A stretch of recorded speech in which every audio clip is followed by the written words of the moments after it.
Maka pengertian santri dalam istilah ini itu adalah walaupun orang itu tidak pernah nyantri, tidak pernah di pesantren, tidak pernah di madrasah, tetapi dia itu punya upaya ingin mengamalkan ajaran secara baik dalam kehidupan masyarakat, itu pun mereka layak disebut sebagai santri. Assalamualaikum warahmatullahi wabarakatuh. Semangat pagi sahabat ISK dimanapun kita berada. Masih bersama Kang Fikri di podcast isknews.com. Sebelumnya kami seluruh kru ISK mengucapkan selamat dan sukses Hari Santri Nasional. Jadi kali ini mungkin dalam rangka memperingati hari itu juga kita sudah hadirkan narasumber Bapak Dr. Saihan Muhib. Beliau adalah ketua alumni Ikatan Alumni PMII ya, Pergerakan Mahasiswa Islam Indonesia di Kabupaten Kudus. Pak Saihan, mungkin kita tidak terasa bertemu lagi di tanggal 22 Oktober. Mungkin sudah sejak 5 tahun kita memperingati Hari Santri Nasional. Tentu Pak Saihan punya banyak catatan, punya banyak mungkin renungan, mungkin punya banyak program. Artinya sejak 5 tahun yang lalu peringatan Hari Santri Nasional ini barangkali menurut Pak Saihan masih dalam mungkin euforia, artinya memasang spanduk, kemudian memakai sarung dan lain-lain tentu ya. Barangkali mungkin ada catatan untuk perbaikan ke depan Pak Saihan. Ya, terima kasih Kang Fikri. Assalamualaikum warahmatullahi wabarakatuh. Waalaikumsalam. Para pemirsa ISK semua dimanapun berada, pertama saya ucapkan selamat Hari Santri kepada seluruh bangsa Indonesia, di mana tanggal ini 22 Oktober 2020 bertepatan dengan Hari Santri Nasional. Saya tadi baru saja upacara kan, secara online ya. Ikut Zoom itu yang dipimpin Pak Menteri Agama. Setelah dari upacara saya baru ke sini tadi.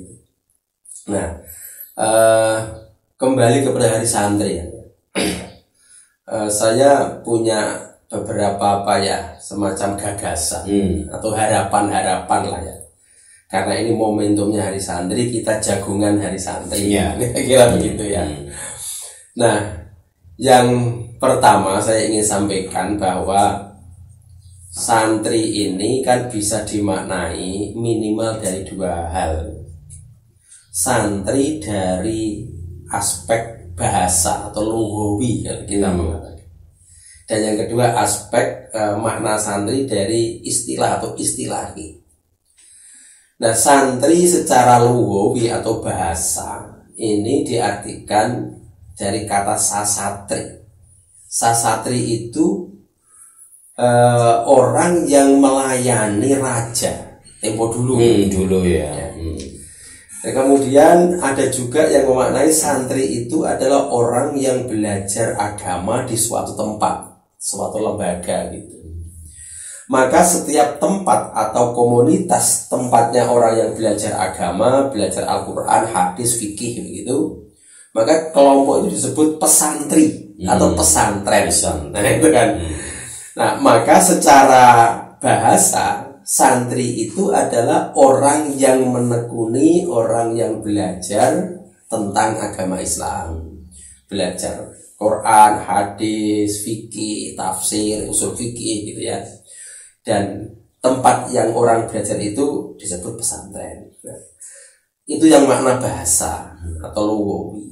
Nah, kemudian yang mana istilah atau istilah, santri itu adalah orang yang betul-betul tidak hanya mengetahui Islam, tetapi memahami dan melaksanakan Islam. Memahami dan melaksanakan. Nah, jadi bicara agama ada 3, mengetahui, memahami, dan melaksanakan. Nah, santri itu adalah orang yang mengetahui iya, memahami juga iya, dan mengamalkan, melaksanakan Islam dalam kehidupan. Maka santri itu adalah orang yang menjadikan Islam itu tidak hanya, sekali lagi, tidak hanya Islam sebagai agama, sebagai ritual dan dogma, tetapi Islam sebagai sistem kehidupan, sistem nilai gitu. Kan itu beda. Kalau Islam hanya dimaknai agama saja, dogma saja, itu ya yang penting sholat, zakat, puasa.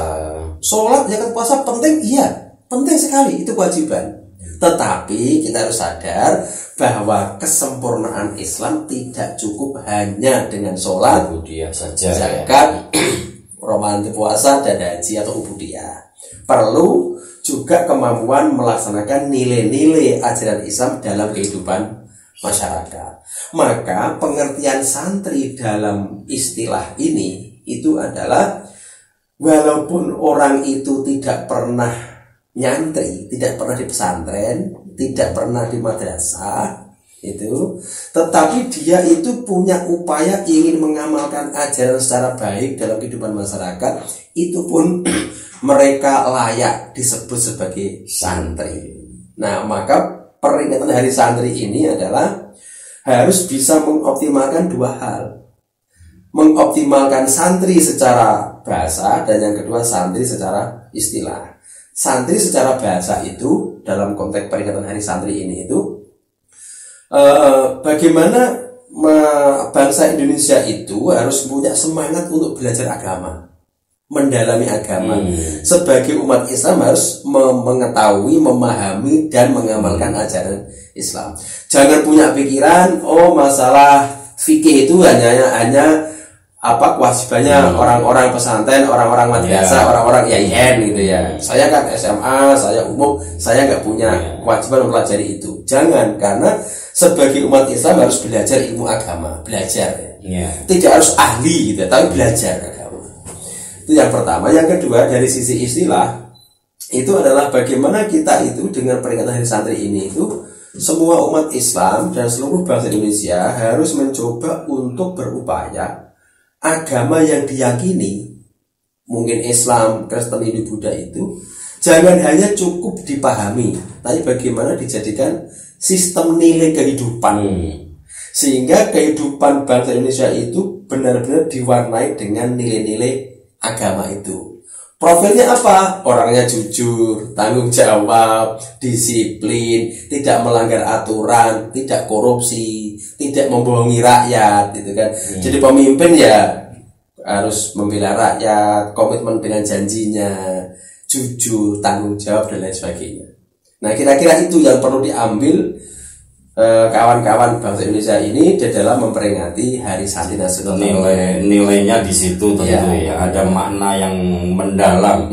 Jadi tidak hanya sekedar menamakan Hari Santrinya, tapi filosofinya itu lebih, ya paling tidak moralitas bangsa ini mampu meneladani idealnya konsep santri itu.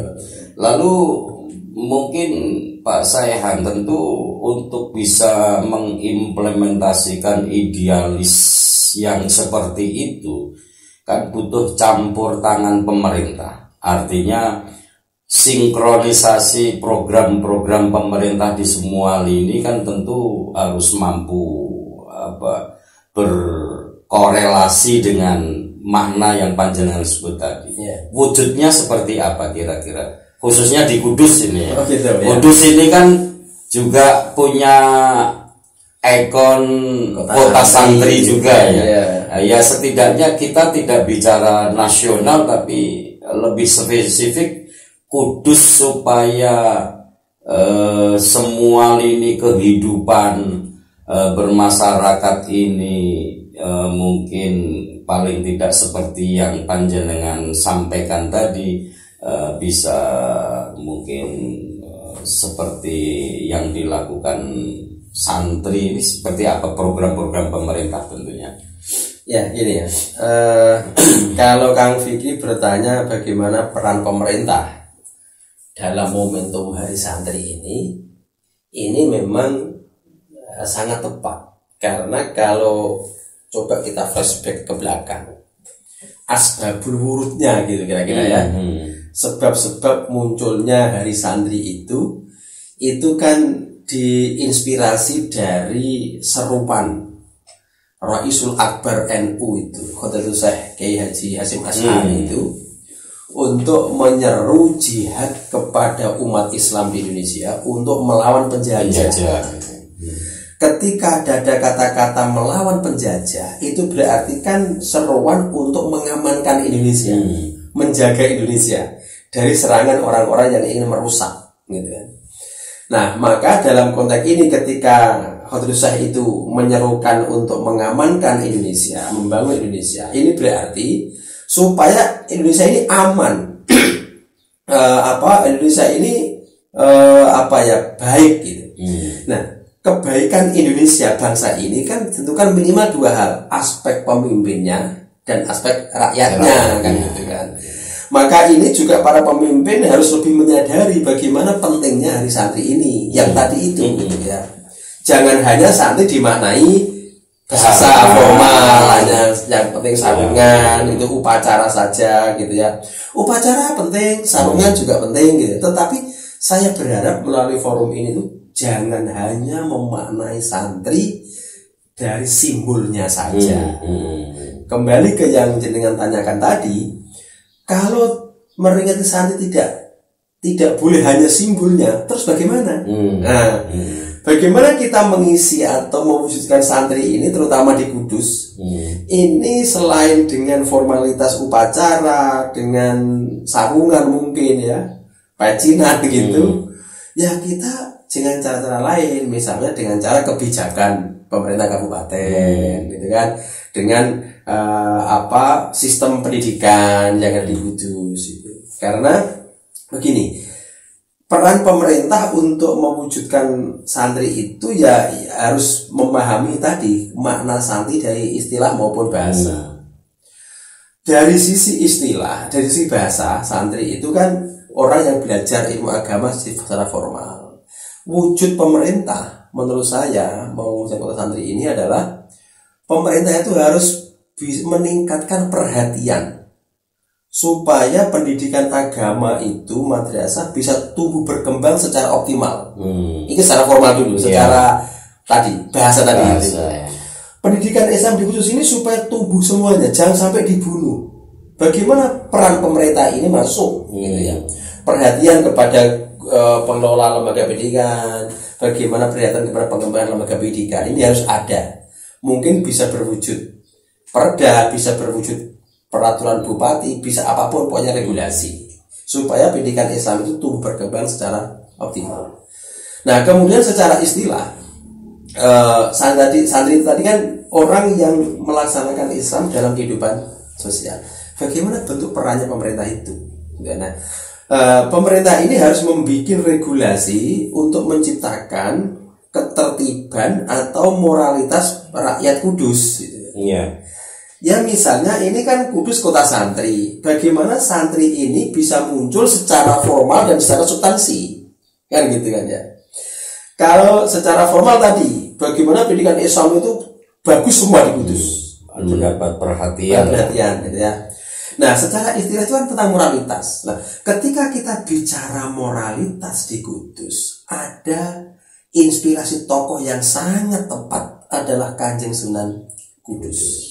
Bagaimana moral dakwah beliau itu, moral dalam menjaga toleransi, gitu ya, menjaga peradaban, kerukunan, ini sangat-sangat penting kita ketahui, kita gali, gitu ya. Karena ini ikon kita adalah Kanjeng Sunan Kudus, gitu loh. Nah, maka bagaimana pemerintah Kabupaten Kudus ini bisa membuat regulasi-regulasi kebijakan yang itu bisa mewujudkan, melahirkan karakter-karakter yang diidealkan oleh Kanjeng Sunan Kudus. Bagaimana regulasi supaya ada kedamaian di Kudus? regulasi dan persatuan mempertahankan atau mewujudkan kota toleransi itu. Nah, itu kan. Nah, mungkin kemudian ada regulasi-regulasi yang sifatnya itu mengatur atau mengantisipasi ajaran agama. Misalkan mengoptimalkan peraturan yang berkaitan dengan narkoba, misalkan dengan minuman keras, dengan karaoke, dengan tempat-tempat kemaksiatan itu perlu kalau sudah ada perlu dilaksanakan, kalau belum perlu kita buat secara baik. Ini untuk menjaga kota Kudus gitu. Dan yang yang lebih penting lagi kan, saya kadang itu punya harapan ketika saya itu ziarah di makam Mbah Sunan Kudus atau Mbah Sunan Muria. Ketika saya ziarah itu punya saya punya lamunan gitu. Inspirasi gitu ya. Kalau orang ziarah ke Kudus gitu ya, itu kok saya lihat itu kok dia hanya berdoa saja, artinya hanya baca Yasin, tahlil terus selesai pulang gitu ya. Itu sih bagus lah, kirim doa sudah cukup gitu ya. Tapi alangkah indahnya ketika orang ziarah ke Kudus itu tidak hanya ziarah dan berdoa, tapi ada suatu tempat momentum yang bisa mengingat perjuangan Kanjeng Sunan Kudus. Kemudian saya berpikir, saya ketika ke Jogja itu saya melihat atau pernah rekreasi ke monumen pelajar, monumen Jogja Kembali itu. Ketika masuk di situ kan, ketika orang masuk ke monumen Jogja itu, orang akan menyadari bagaimana perjuangan Soeharto waktu itu, saat itu. Ada patung-patung, ada tulisan, ada gambar gitu ya. Sehingga setiap orang yang masuk ke monumen itu, orang ingat secara perannya dulu Soeharto seperti ini, perang 11 Maret seperti ini ya, karena dilambangkan monumen itu. Nah, alangkah indahnya ketika di Kudus itu yang sudah disebut sebagai kota santri, ada monumen, ya soal nama nanti ya, monumen wali atau monumen santri gitu yang menceritakan tentang itu, sejarah perjuangan Sunan Kudus, Sunan Muria. Mungkin bentuk sebuah bangunan yang didesain, dikemas secara apik dan bagus itu kan, ketika setelah orang ziarah ayo rekreasi ke monumen santri, monumen wali gitu ya, orang masuk itu akan tahu sejarah lahirnya Sunan Kudus dulu seperti ini. Nah, kayak di Surabaya itu kan ada tuh monumen 10 November di situ. Itu ketika masuk itu, itu perjuangan ketika Bung Tomo, ada rekaman Bung Tomo ketika mengajak untuk bergerak melawan penjajah itu. Sehingga orang masuk ke sebuah bangunan itu minimal sekian saat itu terkondisikan itu menyadari betapa rekosonnya perjuangan zaman dulu ya. Sekarang ini kalau kita itu kok kemudian menyanyiakan perjuangan kok ya eman-eman, mengingat dulu orangnya dulu kayak begini perjuangannya itu. Kalau kita hanya tinggal menikmati aja, masuk nggak mau membangun kan gitu kan. Sama ketika orang ziarah ke Kudus, datang ke Kudus, setelah ziarah, Yasin, tahlil, doa cukup. Nah, kita cobalah masuk ke sebuah monumen, mungkin monumen wali atau monumen santri gitu, yang isinya itu sebuah foto, tulisan yang menggambarkan dakwahnya Kanjeng Sunan Kudus, Kanjeng Sunan Muria. Indahnya begitu. Itu bisa menarik wisatawan yang luar biasa, dan itu belum pernah ada di Indonesia. Dan barangkali mungkin ini juga termasuk salah satu destinasi baru ya. Artinya kita yang sudah punya potensi wisata religi mendunia, mungkin jika pemerintah daerah, terlebih khususnya Dinas Pariwisata dan Kebudayaan itu mampu mewujudkan inovasi atau ide dan gagasan dari Pak Saihan, tentu akan menjadikan wisata religi, wisata ziarah ke Sunan Kudus, Sunan Muria ini akan menjadi nilai plus ya. Paling tidak ketika mereka kembali ke daerahnya, mungkin di dalam bus itu sudah terjadi diskusi ya. Wah, ternyata dulu artinya yang diceritakan itu adalah mungkin apa yang mereka lihat di monumen itu tadi, didiskusikan. Ternyata begini, sehingga oleh-olehnya para peziarah itu, satu, dia mendapat berkah karena berdoa gitu kan, mendoakan para aulia. Yang kedua dia mendapat ilmu. Nah, menambah ilmu. Oh, tahu dulu dakwahnya Kanjeng Sunan Kudus seperti ini, Kanjeng Sunan Muria seperti ini. Oh, ternyata kok dulu begitu ya. Itu ketika di skenario ruang-ruangannya itu dibikin kayak zaman kuno, itu kan menarik. Ketika masuk itu kan gini ya dulu ketika Kanjeng Sunan. Iya, sebenarnya kan itu kan menarik.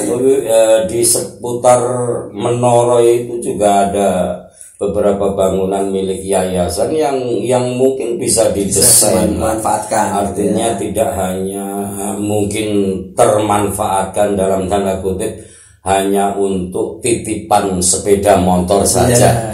Seperti di Bekas Manggala ini kan sangat potensi, misalnya bisa itu bisa dibikin ya museum atau apalah namanya. Gitu. Soal nama nanti kan bisa di